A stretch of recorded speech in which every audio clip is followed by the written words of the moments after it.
Welcome to Outside Sales Talk, where we meet with industry experts to learn the strategies and tactics that make them successful. I'm your host, Steve Benson, and I've helped thousands of salespeople all over the world crush their quota. Today, I'll help you crush yours. Welcome back to Outside Sales Talk. Today, we're talking to Tito Bohrt, and we're going to talk about how to get more qualified sales meetings. Tito is the founder and CEO of AltiSales, which is a global sales consultancy that helps CEOs and sales executives increase response rates and set more meetings. As a sales trainer, Tito has helped many companies build and train world-class sales teams and grow their revenue. He's also a keynote speaker and a B2B SaaS Angel Investor. Really excited for this talk, Tito. I mean, this is something that really all salespeople need to work on, and I'm really excited to get your expertise on this. So, first question, especially for outside salespeople, the first goal is to get a face-to-face meeting with the prospect. What would you say is the most important thing salespeople should do when it comes to getting that meeting? Yeah, and it's interesting here. You know, a little bit of background. I've built 25 sales development teams, so I always specialize in the top end of the funnel. So helping sales reps, like probably many of you who are listening to this podcast or this YouTube talk, get those meetings. And I get this question a lot, like, what is the one thing I need to do? And my answer is usually there's not one thing. However, there's many things that can ruin your process completely. So rather than one thing to do is like the 7 things to avoid type of thing. All right, we'll take those instead. That sounds good. Yeah, so like there's a very specific process that every company needs to understand and follow for them to be able to set successful meetings, right? The first thing you need to understand is, who do you sell to? Like, who's your ideal customer profile? And ideal customer profile, ICP, is kind of like an acronym that has been sent out there for a million different things, and 90% of people who mention ICP have no idea what they're talking about. So let me clarify that. ICP is very specifically a subset of your target addressable market that is really good for you. Quick example for field sales or outside sales people: if you sell beer, right, you can go sell beer to, let's say, a bunch of number of restaurants or bars or liquor stores or like all these different places, but perhaps there's one area where you have a lot of customers that are really happy with your service, right? If you sell like some software, remember when I was at reputation.com, we had a field sales team. We could sell online reputation management services to anybody. This is increasing your ratings, reviews, and social media. Like any restaurant kind of needs that, but any company almost needs that. When you're looking for a dry cleaning service, when you're looking for a plumber, when you're looking for even an apartment you're moving into, right? And what you got to figure out very quickly is go to your company CRM, figure out who do you sell to, and what subset of your customers is the happiest with you or receives the most value from you. And then go ahead and build a list. And don't build a list of contacts, build a list of companies first. Once you have your company list first, then you go figure out the contacts. And it's a little bit labor intensive here to go figure out all the contacts. But once you do, that will simplify your life a lot. Once you understand who derives the most value from your product, it's much easier to reach out to them via phone, via email, via LinkedIn, or whatever methodology, and set up a meeting. So I hope that someone helps. Oh yeah, absolutely. I mean, that's fantastic advice. Those are, and one thing that comes to mind for me that I always see with sales teams with prospecting is the key is to block off the time to do it. 4 days a week.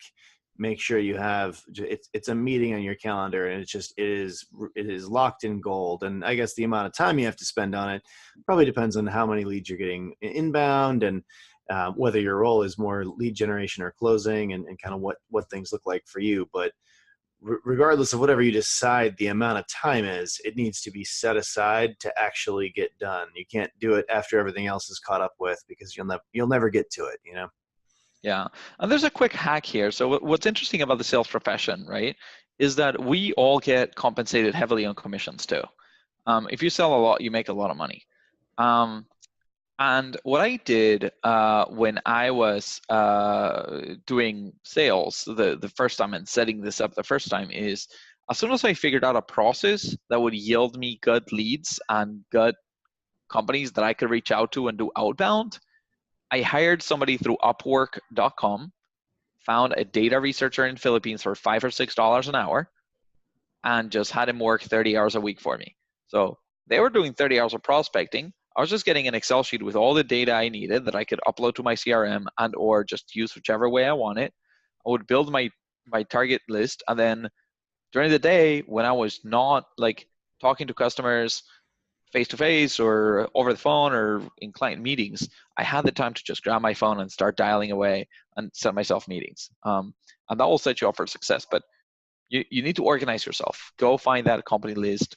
Go find then get the contacts, and then you can really spend the time just talking to people. Yeah, it makes a ton of sense. I mean, and when you think about that, whenever you can carve off something that's repeatable and you can have someone do for you at a low cost, you really, that's a key lesson that I guess Tim Ferriss was the first person I heard really, in a really clear way outline that concept years ago, and it's really stuck with me. I mean, if something's repeatable and a scalable process that you can pass off to someone like that, like it's one of the ways you can really scale your time. Yeah, no, that is true. I'm a big fan of Tim Ferriss, so I think I stole some of these concepts from him, right? That's what they say. You have your own jelly bean jar, and then you go talk to a bunch of people and figure out what do they do, what do they say, how do they think that I can borrow for my own jelly bean jar, and you go grab that knowledge and you implement it yourself. So absolutely, yeah. I mean, I don't claim to have ever come up with any new ideas in my entire life. I think I just I've been good at picking up other people's and recombining them, and I guess shaking the jelly bean jar that I have that allows you to kind of take action on things and know what you need to know, I guess. But there's no extra points for being the first person to think of something. If someone smart already wrote a book about it, and you can read that book, then that's you get just as many points to be able to use the knowledge there. Yeah, let's try to do this. Let me try to share as many jelly beans I can today, and let's see how much value the audience can get from us. So maybe another concept to explain here, which I think will be highly valuable, is how do you cold call and how do you leave voicemails, right? Mm-hmm. We're a bunch that we have lots of prospects. We're trying to set our own face-to-face meetings, and we get to voicemail a lot. Very commonly, what I've heard people say on the phone is like, you go to voicemail and they're like, "Hey, John, my name is Tito. I am with AltiSales. We help companies with X, Y, and Z. And I was hoping to schedule a meeting with you and come see you face to face and see if we can do X, Y, and Z." Right? What ends up happening is, in today's world where there's the attention span so short, as soon as I start listening to my voicemails, you might do the same. For everyone listening to this, as soon as somebody says, "Hey, my name is blah blah blah, and I'm with this company," I just click delete and go to the next. Right? So the way we do voicemails is we start telling them about them. So good example, again, I'm going to take maybe Reputation.com, which is a company I worked with many years ago. I would call up and say, "Hey, John, I was just on Google figuring out some of the buildings that you own, and seems like the ratings for them are really low.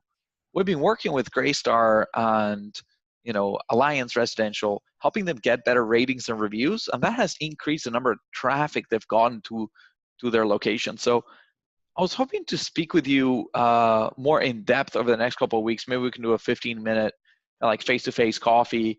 Would you be available? I'm going to send you an email. Again, this is John Stewart with XYZ Company, right? So what that does is when I pick up the phone, somebody's like, "Tito, I was on your website, or I was on your LinkedIn profile, or I was at your store, or I was at your location, and I saw this." That catches my eye, like, "Oh yeah, you saw that I didn't have imported beer? Interesting," right? Coming back to the beer concept. Like, And, we had another restaurant, gas station, blah, blah, blah, that just got this new, that just started selling our beer, and they saw, because of the profit margins and blah, blah, blah, increase XYZ. Like, we all know what our product does, but make an observation and then tell them how what you have is better, and leave your name to the end. Don't ever start a voicemail with your name and company name. Leave that to the end, and don't ask them to call you back. Like, sometimes that's a good idea.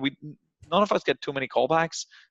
You also don't need to tell them your phone number unless you have like caller ID blocked. But most of the time, they know your caller ID. They can just dial back, and they'll call me back at this number, or check my email. And again, hopefully the people you're calling do check their email daily, like 99% of the world, and they'll see your name, and they'll see like left you a voicemail as a subject line. That catches my eye. For sure. Well, I think that's fantastic advice, and I really like it when we can give people, this is exactly how you do it. This is the back and forth. This is what it sounds like. In terms of advice for getting more meetings with qualified prospects as opposed to just more meetings, what specific strategies do you think salespeople should apply there? Yeah, I mean, goes back to a little bit of the concept inbound and outbound, right? So when you're just working inbound leads, you're just hoping that the right person gets to the website and contacts you, and you can hopefully talk to them. And sometimes you're going to get great ones, sometimes you're not going to get so great ones. And most of the people who are coming inbound, for the majority of the companies I talk to, they're also going inbound into 5, 6, 7 companies. So your close rates are just, if they make a decision, you're 1 out of 7. And half of the time they decide not to buy at all, right? Build in-house or do whatever else, or find another option. So one thing is to go outbound, and then when you're going outbound, it's about the account selection, right? How do you decide who you go after? And that sometimes requires you talk to some of your current clients and ask them, what is your favorite part about working with us? What makes us unique? What makes us better, right? Sometimes you need to look at your NPS scores and make sure that like your clients are net promoters of you, so they're really excited about working with you, and so on. But then it's also about being able to communicate the value quickly. So I don't know if you want me to maybe run through a sample cold call. Yeah, for how we would do that. That'd be fantastic. Yeah, let's do it. Yeah, and again, like we do this for a ton of companies, right? So today our AltiSales, to give people context, we employ inside sales reps that make phone calls on behalf of companies, trying to get appointments for them. And it might be many times in person for products that might sell for hundreds of thousands or millions of dollars. And sometimes it's just like more transactional sales for like 5K, 10K, and it's mostly inside sales. But here's like a sample cold call that we might run through. Do you want to like maybe role play this? Like, should we pick a product and maybe an industry and try to role play it? Or yeah, sure. Well, let's do something. Let's do something everybody knows. Let's do beer into restaurants. You're a imported beer from a Spanish imported beer salesman, and I own a nice restaurant. I'm the decision maker at a nice restaurant for what beverages get put on the menu. Okay, we're gonna make a fictional beer called like Madrid beer from Spain. Perfect. And then we're gonna try to sell you on it. Okay. All right. Cool. So I'm calling you. This is a very weird one. I've never done beer, but let's do it. So your phone's ringing. Ring. Hi, this is Steve. Hi, Steve. This is Tito Bohrt with Madrid Beer. I was just at your restaurant 2 days ago, and I was hoping to speak with you briefly. Do you have 2 minutes? Yeah, I've got 2 minutes right now. Sure. Thanks, Steve. I'll keep it brief. I'm calling you because when I was at the restaurant, I was trying to order beer and check your beer selection, and I didn't find any imported beer from Europe.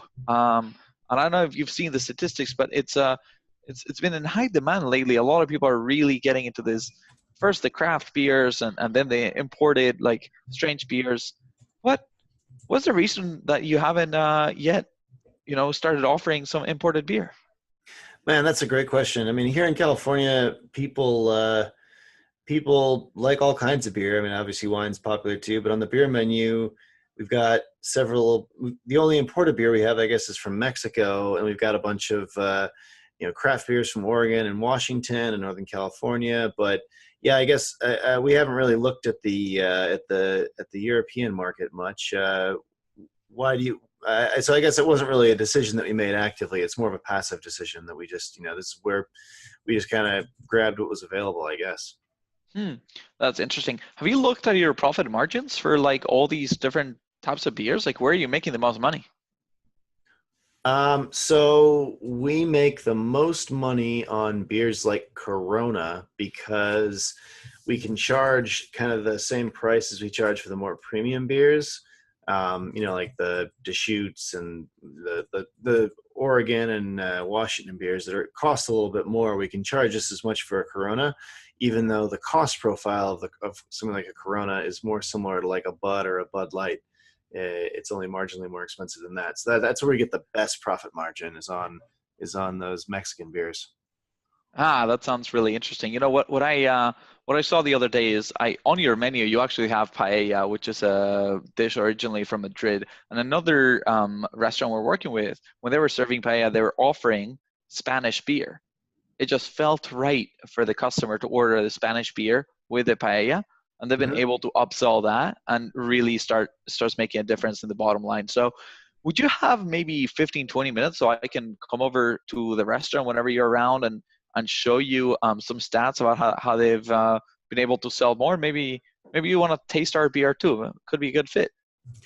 Actually, that does not sound like a bad idea. We are trying to get more of an upscale flair. What I love about the paella, and I don't know if you noticed about the tapas section of our menu, is they, with the tapas, people have to order 3 of the things to get full, but they cost 80% of what an entree does. So we've kind of been moving in that Spanish direction. That has been going well for us. So I'd be interested.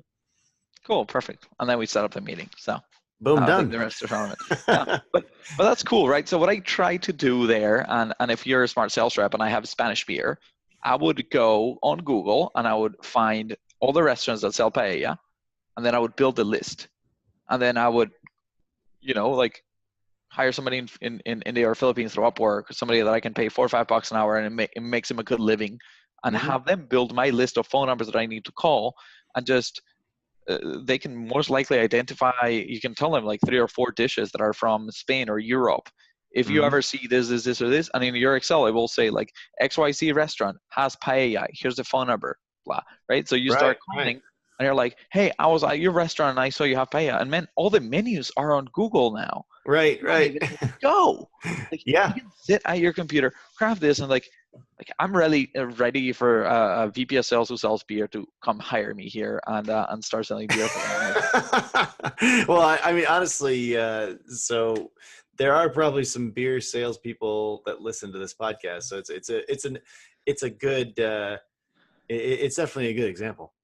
Yeah, it's cool. And I mean, we've done a lot of software, but I had a bank approach me and say, hey, we're trying to get Apple computer company they have $300 billion in cash. We want them to shift 100 billion of that to our bank for us to manage their assets, and we'll pay you, basis points on it. And then you do the math, and like they're willing to pay like $300,000 for me to get them a meeting with Apple if they can convince them to close a deal with them. And I'm like, that sounds like an effort worth making. Yeah. I can go do that. Yeah. So if you figure out, and then for a bank, it's really easy, right? Who's your ideal customer profile? Who's the perfect fit who would benefit the most from your service? Well, the company has the most assets. The company has the most cash. They need me the most, right? You have a Spanish beer, the companies that are selling Spanish dishes, right? You sell reputation management company, the companies with the worst reputation, or the companies that charge the most per client, right? So I approach apartment management companies because I knew that for an apartment management company, another tenant is tens of thousands of dollars a year, while for a pizza shop, another customer is like $2, and then the margins suck. So try to figure out who's going to make it the bottom line the most money from your solution, and just call them up. And then like you can sometimes even sell above your selling price in software and things like that, and people are happy to pay. You just got to figure out who doesn't know what they don't know, but you can show them something that really opens their eyes to new possibilities. Yeah, well, that's truly fantastic advice. Um, so so tell me, how should salespeople follow up after one of these meetings to ensure that the deal keeps moving forward? Do you have any advice there? Yeah, I mean, the typical things we do is just send a templated email that we have and we customize it. So the way we structure it and the way we recommend you structure it is the beginning of the beginning of the email should feel like a handwritten 100% personalized email, and it should say like, "Hi Steve, it was a pleasure meeting with you today. Here's below I have a summary of the things we discussed. Can you please review these and tell me if I got everything right? I look forward to speaking with you again on this other date." And hopefully during your conversation, you've set up a second meeting to evaluate further, and or like if there's a committee, there's more people that need to get involved in this decision, or you have a further meeting with a bigger team or whatever, you're trying to sync up schedules, doesn't matter. But what that will do is it will get the person to read everything. And what you can do again is if you don't get a response 3 days later, you can reply back to that email and say, "Hey, Steve, just making sure this email got to your inbox. Do you have a chance to review the information? Was everything looking good?" Right? Mm-hmm. And I would even further do one last one of that before I give him a call back and be like, "Hey, man, tried sending you that email 3 times. Did I just lose you? And is there just no way we'll ever work together, or do I still have a chance?" Right? And if you approach it with that kind of like energy and like kind of like self-deprecating, like, "Did I lose you? Like, man, Mm-hmm. did I just like completely lose it?"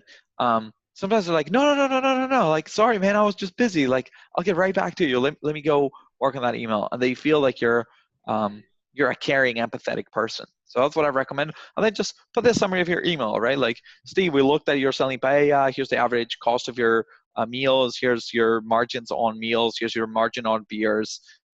Like your best margins on Coronas, you're making a 25% margin there on every beer, or 40 or whatever it is. And then if you start selling our Spanish beers, it's 35. Yet the Corona sells for $6 and ours sells for $15 or whatever it is, right? So like Mm-hmm. at the end of the day, the dollar value you're getting per customer, blah blah blah. You also increase your tips. You make your waiters happier. You like, how to phrase it. Like, Yeah. hopefully, like if not, you're not a good sales guy, right? Right. Uh, Right. but Well, just summary. that's fantastic advice. I really like it. Awesome, man. Well, the next stage here, the next part of the show, we call it Sales in 60 Seconds, and it's where I'll basically ask you a series of questions that you, and the goal is to answer them in 60 seconds. Um, Okay. so first question. So you've trained a ton of sales teams over the years.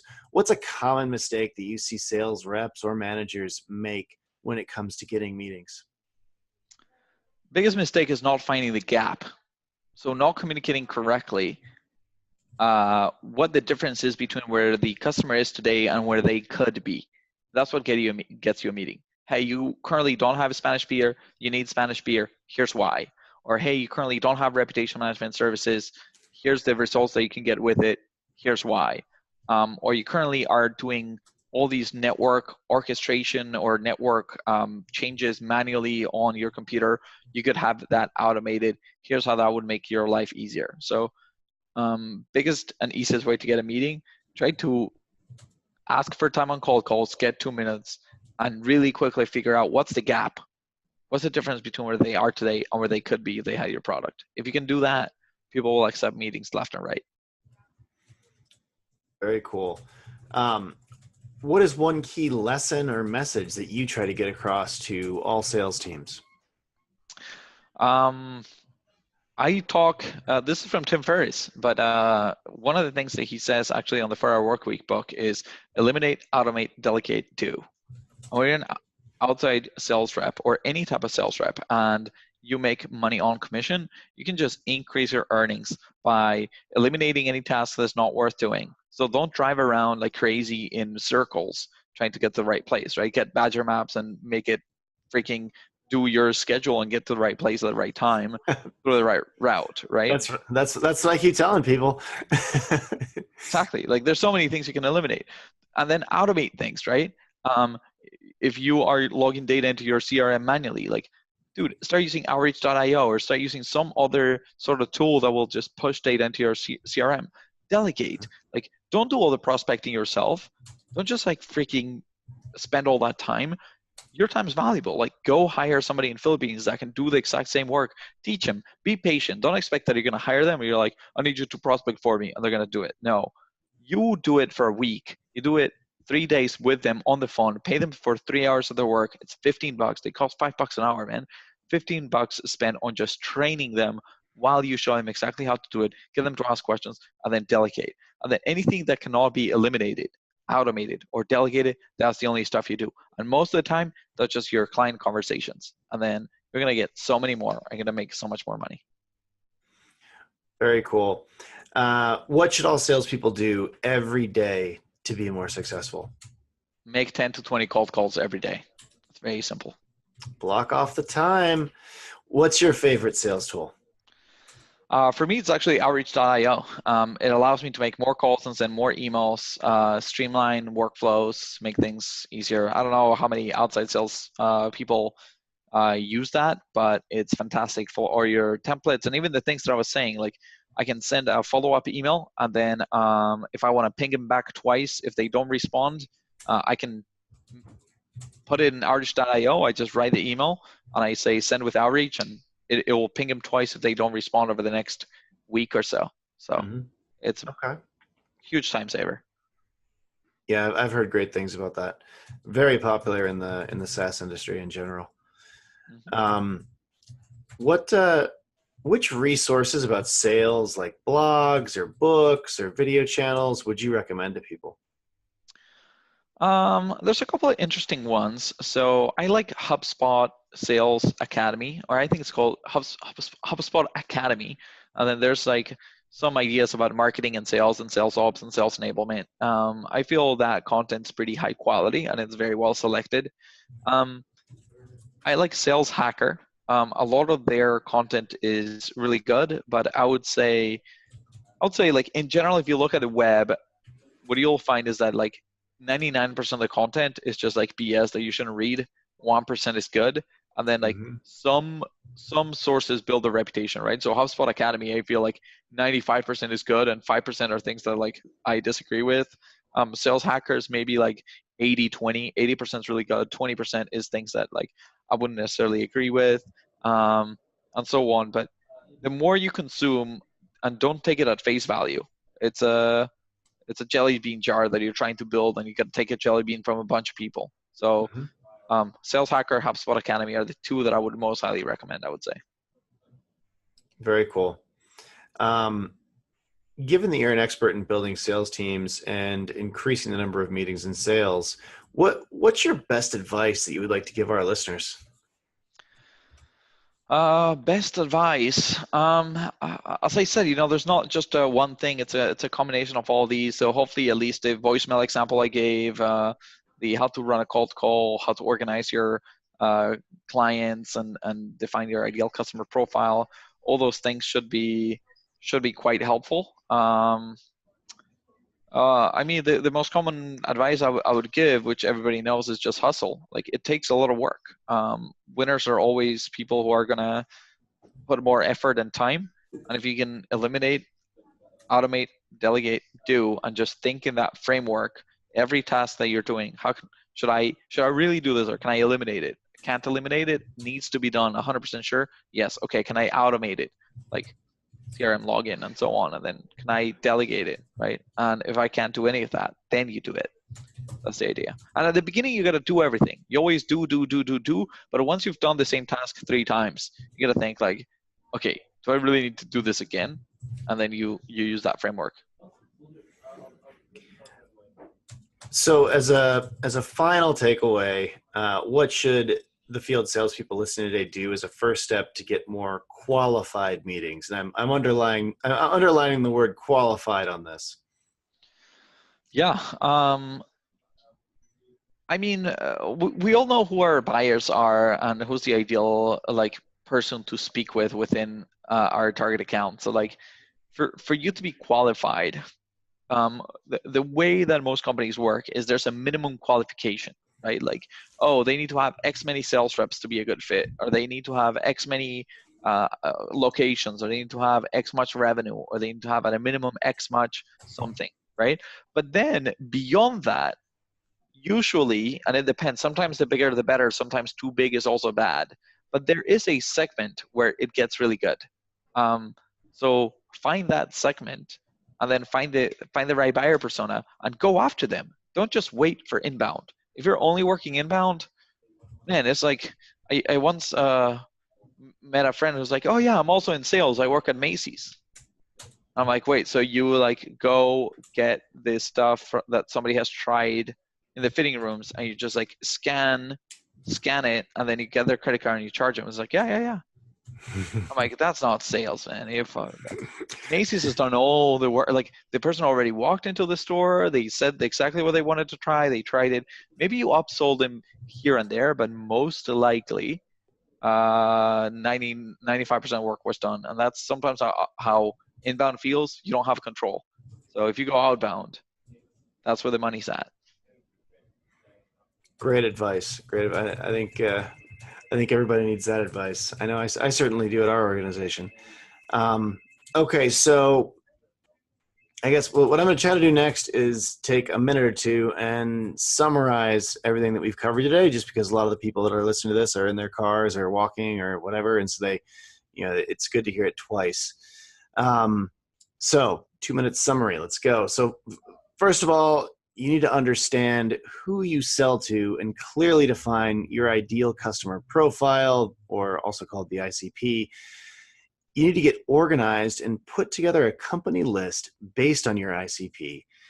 A quick hack here is to outsource the research part and hire someone who can build the list for you.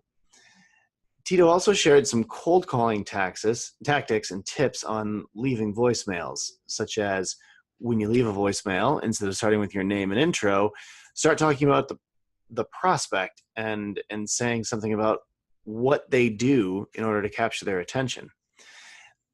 It's key to go outbound and not just focus on inbound. To get your most valuable messages across, look at your NPS scores.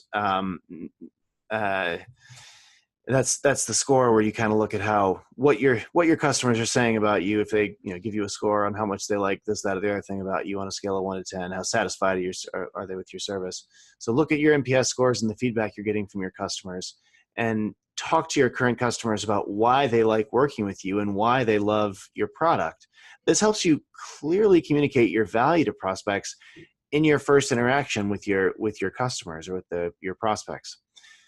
When you're cold calling, focus on the prospect and show that you've done your research on them and you understand their business. Make observations about their business and ask questions that help you uncover their needs and areas that might be in need of improvement in their organization. After a meeting, make sure you follow up with a personalized email. Summarize the key takeaways and what was discussed, and ask about setting up the next meeting or introduce what the next step should be. Tito also recommended following up multiple times if the prospect doesn't respond for several days. Sometimes people just get busy and they appreciate the reminder and your patience. In terms of biggest mistakes, not communicating correctly is one of the biggest mistakes salespeople make, and this prevents them from getting more meetings. It's important to ask the prospect in your first cold call about the gap. Where are they today, and where would they like to be in the future? And what's the gap in between those two things? Eliminate and automate busy work and delegate wherever possible. There are so many ways to save time and work more efficiently.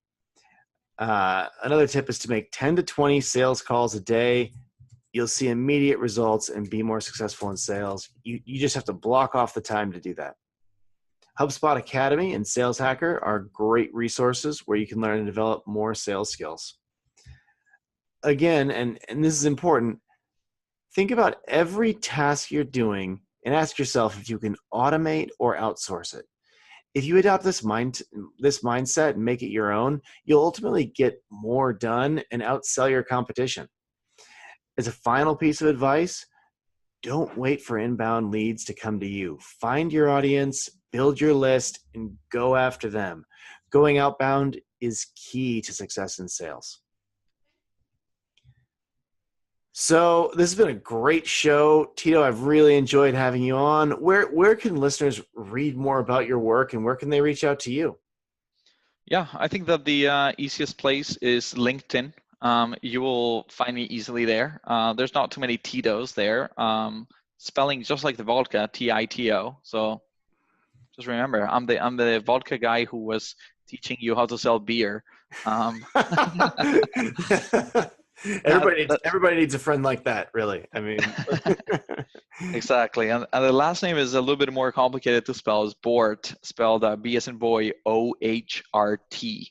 And yeah, CEO at AltiSales. Feel free to check our website. And if your organization by any chance needs more qualified meetings, I mean, that's what we do for companies, right? We can come train your team, but most likely what we tend to do first is we try to go figure it out for you. What's the messaging? What's the gap? What's the ideal customer profile? Build your lists, do all the hard work and busy work, and just allow you to have all those conversations yourself. And then once we figured out for you, we allow your VP of Sales to build an internal organization, and we go train it. So, yeah. Well, yeah, Tito, that's why we picked you to do this show on qualification and generating new leads, because you're the guy for this. So I hope everyone enjoyed this episode of Outside Sales Talk. If you guys have any feedback or suggestions, feel free to reach out to me at feedback@outsidesalestalk.com. If you like the podcast, please subscribe and leave us a review. It really helps spread the word and get more outside salespeople to find out about us. So take care until next week. And Tito, thanks for coming on the show today. Yeah, my pleasure.